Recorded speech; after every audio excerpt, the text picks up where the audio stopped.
Okay dudes, this video is a response to someone in comments asking for another histograms video. I hope they found the first one, because I hope the first one pretty much covered it, but hey, if you want another video, I'll do you another video. I also want to apologise for the general kind of mess in this video.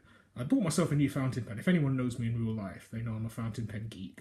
So I bought myself a new fountain pen, and as always with these things, you kind of have to realise, or kind of learn, what it's going to tolerate.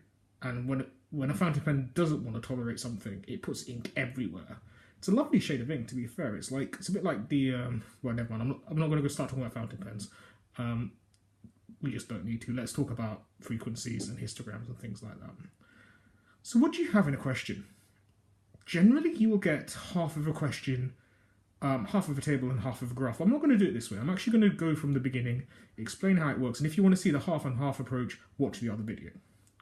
So what could you start with? You start with a table and they'll give you something like age, it doesn't have to be age, it could be anything, and frequency. And you need two other things to draw a histogram. You need the class width and the frequency density.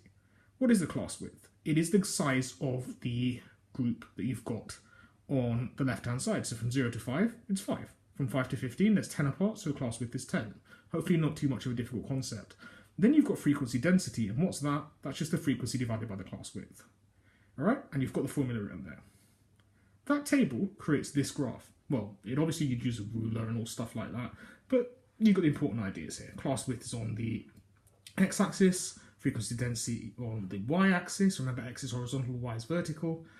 The bars are next to each other, they're touching because the data is continuous. And you literally have no problem with having different size fat bars. Some are skinny, some are fat, some are tall, some are short.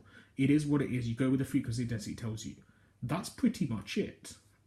Now, as I said, generally, the questions are much harder than just that, but as the basics, just to cover the basics, that's you done. Have a lovely day. And I hope you haven't got as much ink on you as I do, because I have ink on my nose right now. I've just seen it. Bye.